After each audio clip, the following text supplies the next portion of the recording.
आज ये English words में आगे के वर्ड्स देखेंगे। पहला वर्ड है रेटिफाई।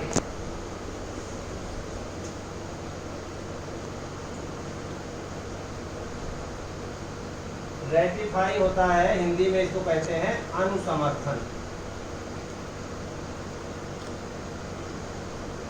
रेटिफाई का अर्थ होता है कोई काम पहले कर लिया जाता है, बाद में उसकी मंजूरी या स्वीकृति दी जाती है।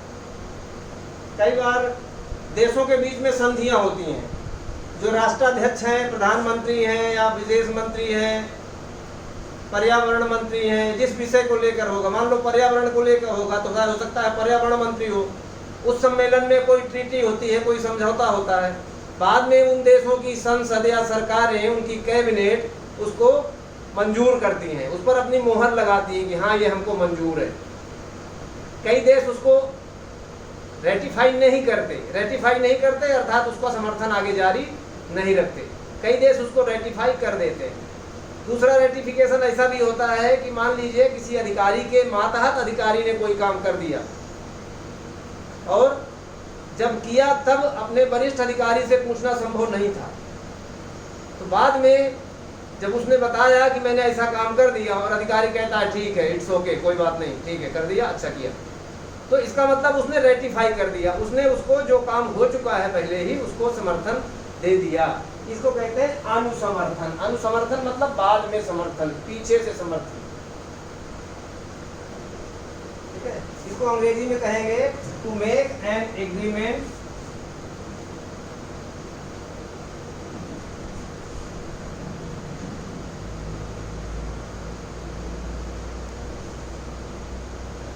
Officially acceptable.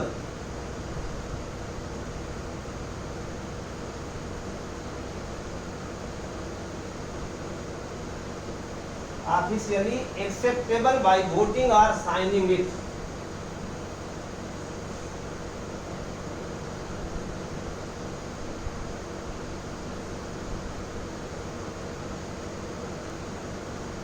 मतलब एग्रीमेंट तो पहले हो गया है, लेकिन एग्रीमेंट को ऑफिशियली एक्सेप्टेबल बनाना है, भविष्य के लिए वो स्वीकार्य रहे ऐसा बनाना है। कैसे? वोट करके या उस पर हस्ताक्षर करके।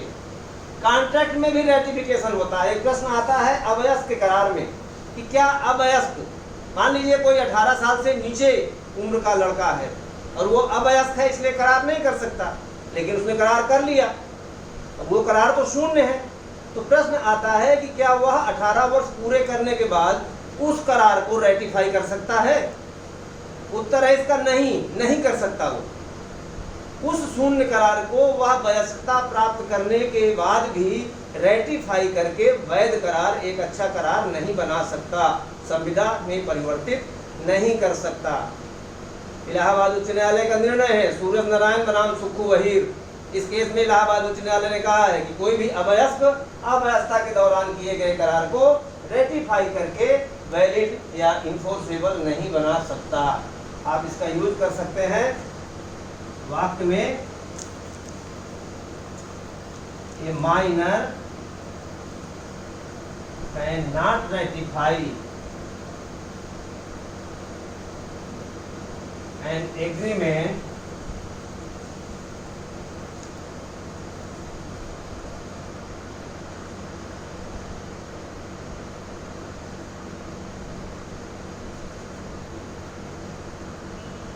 made during minority.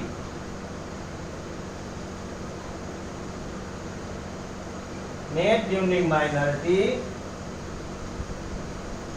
after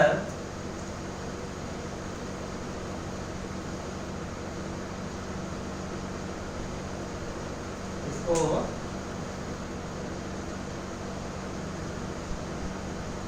यहाँ पे कर देंगे, a minor after becoming major, after becoming major। Major एक अवयस्क वयस्क बनने के बाद, मेजर मतलब ये मिलिट्री वाला मेजर नहीं है, मेजर मतलब वयस्क। एक अवयस्क वयस्कता प्राप्त करने के बाद कैन नॉट रेटिफाई, रेटिफाई नहीं कर सकता उस एग्रीमेंट को जो उसने अव्यवस्था के दौरान किया था।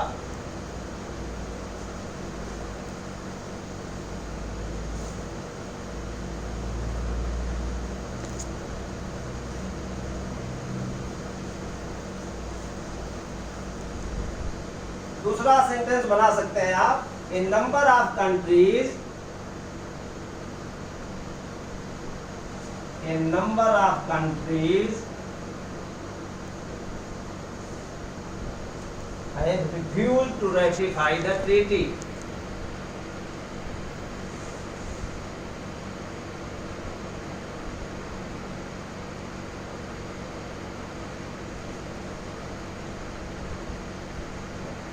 मान लीजिए कोई पर्यावरण को लेके या अन्य किसी जलवायु को लेके किसी प्रकार की कोई संधि होती है, कई देशों के बीच में कोई सम्मेलन होता है, देश हो सकता है 150 देशों ने उसमें ज्वाइन किया हो, उसमें भाग लिया हो, कोई संधि हो गई हो, 15-20 लोगों ने हस्ताक्षर किया हो और ये हुआ हो कि बाद में बाकी देश साइन कर देंगे, और उसमें से बहुत सारे देश साइन नहीं कर सकते, नहीं करना चाहते, नहीं करें, तो आप क्या कहेंगे, ये नंबर ऑफ कंट्रीज, मतलब बहुत सारे देशों ने उस नीति को रेटिफाई करने से मना कर दिया है, refuse to ratify this treaty, अर्थात उसका समर्थन करने से मना कर दिया है। जब तक वो रेटिफाई नहीं करेंगे उन पर बाध्यकारी नहीं होगी।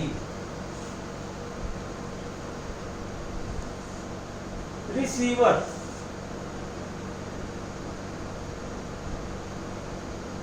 रिसीवर जो प्राप्त करे वो है रिसीवर या प्रापक। रिसीव मतलब प्राप्त करना होता है, रिसीवर मतलब प्राप्त करने वाला, प्रापक। लेकिन सिविल प्रोसीजर कोड में आदेश 40 एक प्रावधान है, आदेश 40, उसमें सिविल प्रोसीजर में सिविल न्यायालय के अधिकारी को, पीठासीन अधिकारी को अर्थात जज को किसी विवादित संपत्ति के, जहां पर उसको लगे अपने आप या सूचना देने पर, आवेदन करने पर, यदि ऐसे न्यायाधीश को लगता है कि ऐसी संपत्ति जिसको लेकर विवाद है वह खुर्द बुर्द हो जाएगी, नष्ट हो जाएगी, उसके मैनेजमेंट के लिए, उसके एडमिनिस्ट्रेशन के लिए, उसकी सार संभाल करने के लिए कोई अधिकारी नियुक्त किया जाना जरूरी है, तो न्यायालय एक ऐसा अधिकारी नियुक्त कर सकता है जिसको कि रिसीवर कहा जाएगा। आदेश 40 में इसके लिए प्रावधान है। और उस अधिकारी की, वो न्यायालय का अधिकारी होगा, न्यायालय द्वारा बताए गए उसके अधिकार और कर्तव्य होंगे, न्यायालय जो उसका रिम्यूनरेशन पारिश्रमिक तय कर देगा वो उसको पारिश्रमिक मिलेगा, और जो जो न्यायालय कार्य बताएगा उसका किराया इकट्ठा किया जाना है, उसकी फसल पैदा होनी है, वो फसल इकट्ठा होनी है, किराया लेना है, पैसा है तो पैसे को क्या अकाउंट किया जाएगा, कैसे मैनेज किया जाएगा, कैसे उसका एडमिनिस्ट्रेशन किया जाएगा, सारी चीज़ें न्यायालय के सुपरविजन में, न्यायालय की देख रेख में, न्यायालय की मॉनिटरिंग के तहत वह रिसीवर उस संपत्ति को मैनेज करेगा। ये व्यवस्था आदेश 40 सिविल प्रोसीजर कोड 1908 में है। तो इसको आप कह सकते हैं अंग्रेजी में an officer of court. Receiver कौन होता है? An officer of court to manage property, to manage property pending dispute, pending dispute. विवाद के अधीन या विवाद जब तक चलता है तब तक उस संपत्ति को मैनेज करने के लिए एक अधिकारी न्यायालय का होता है, इसकी नियुक्ति न्यायालय द्वारा की जाती है। अब आप इसका यूज कर सकते हैं, रिसीवर में be appointed by court if it is necessary as per order 40 of CPC 1908 under provision of CPC 1908 order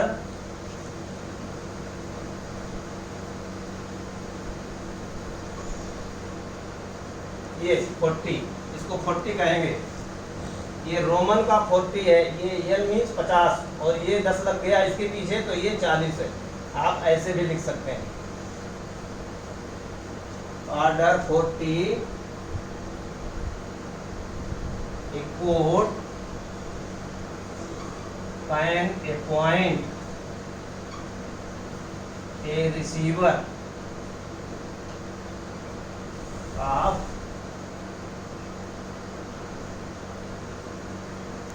disputed property।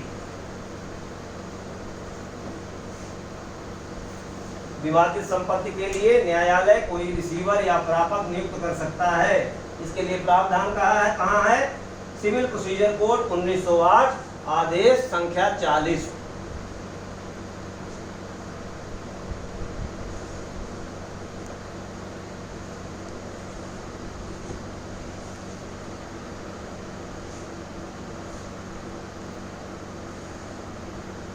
दूसरा एक वाक्य और बना सकते हैं आप, the court can instruct receiver.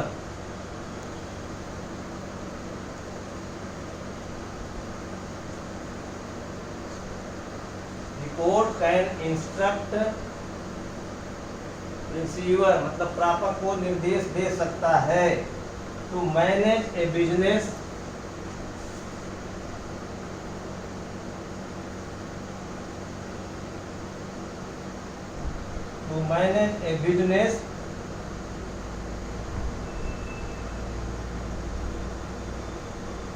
to collect rent, to sell assets,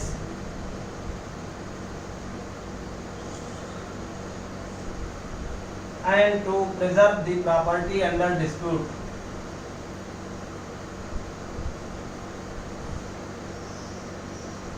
And to preserve the property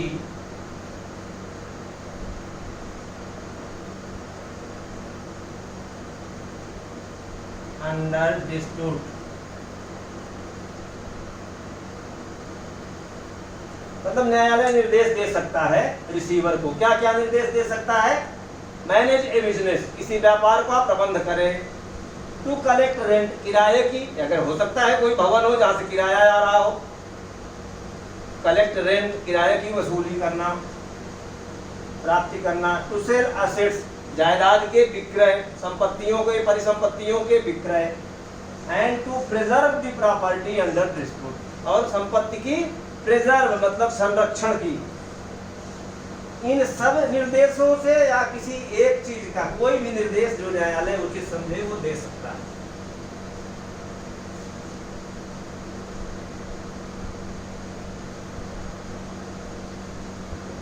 अगला word है हमारा redemption.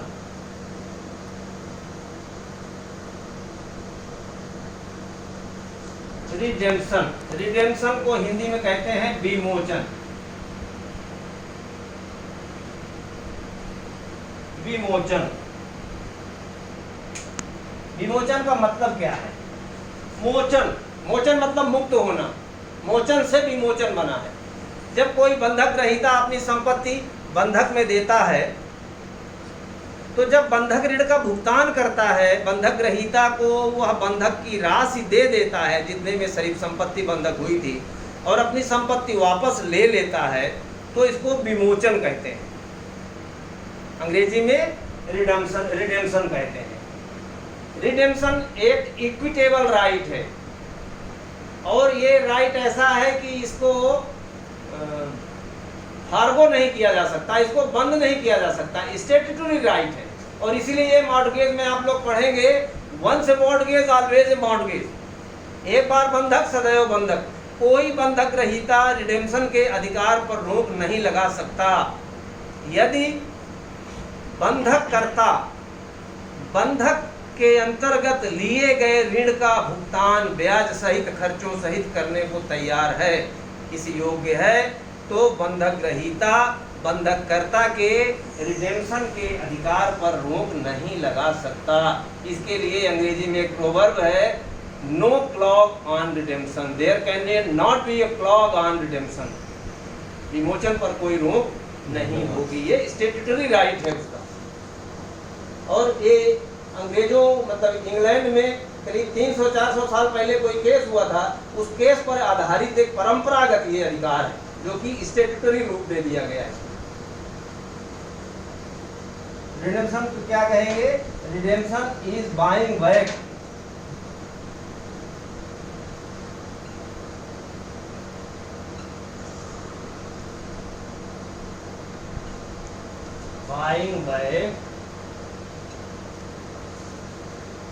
the property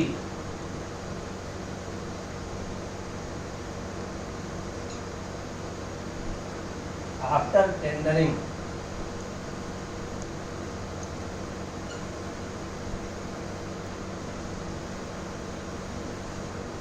the amount due to creditor।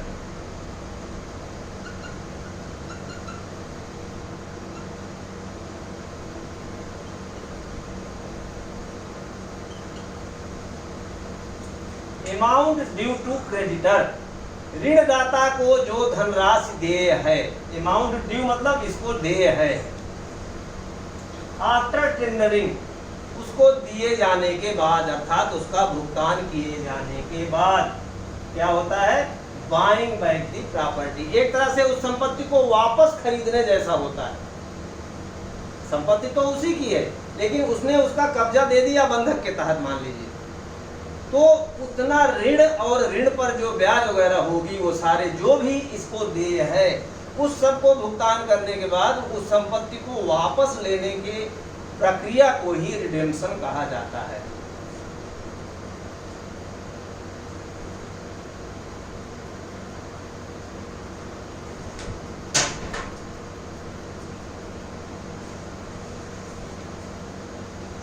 एक रिडेम्पशन का वर्ड एक मीनिंग और है, जब हम किसी कंपनी के डिबेंचर ले लेते हैं, किसी कंपनी में कोई शेयर ले लेते हैं, प्रेफरेंस शेयर वगैरह ले लेते हैं, और वो डिबेंचर या ऋण पत्र जो एक प्रमाण पत्र टाइप होता है कि कंपनी हमारी इतने पैसे की ऋणी है, उसको जब हम वापस लेते हैं कागज में हस्ताक्षर करके हम दे देते हैं उस कंपनी को कि हमें हमारा पैसा वापस दे दीजिए, तो ये भी रिडेम्पशन कहलाता है। तो आप इसको कह सकते हैं to claim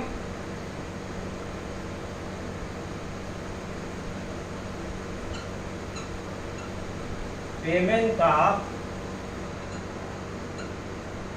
money on preference share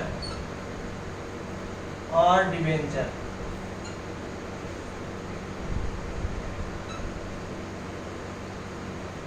अब ये आप कंपनी लॉ में पढ़ेंगे, प्रेफरेंस शेयर क्या होते हैं, डिबेंचर क्या होते हैं। डिबेंचर की हिंदी होती है ऋण पत्र। कंपनी एक तरह से ऋण पत्र जारी करती है, बॉन्ड जारी करती है कि हम आपके इतने पैसे ऋणी के तौर पर है हमारे पास, और उस पर कुछ ब्याज होते हैं। फिर डिबेंचर भी कई प्रकार के होते हैं, कुछ डिबेंचर बाद में शेयर में परिवर्तित हो जाते हैं, कुछ डिबेंचर परिवर्तित नहीं होते, उनका पैसा लिया जा सकता है। सिक्योर्ड होते हैं, अनसिक्योर्ड होते हैं। प्रेफरेंस शेयर भी ऐसे ही होते हैं। प्रेफरेंस शेयर इनको कहते हैं अधिभावी अंश, अर्थात जब कंपनी बाउंड अप होगी, अगर कंपनी का समापन होता है तो पहले इनका भुगतान होगा। प्रेफरेंस शेयर, इक्विटी शेयर जो साधारण अंशधारक होते हैं उनको सबसे लास्ट में भुगतान होता है। पहले ऋण पत्रों का भुगतान होगा, फिर प्रेफरेंस शेयर वालों का भुगतान होगा, और इसके बाद फिर जो बचेगा सबका भुगतान करने के बाद, कर्जदाताओं का भुगतान करने के बाद, फिर इक्विटी शेयर वालों का हिस्सा मिलेगा बची हुई संपत्ति। तो प्रेफरेंस शेयर और डिबेंचर एक तरह से कभी भी उनका पैसा न्यायालय उसमें कंपनी से क्लेम किया जा सकता है, इसको भी रिडेम्पशन कहते हैं।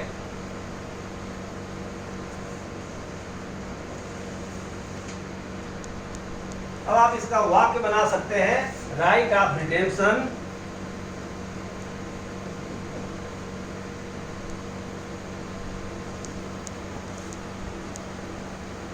right of redemption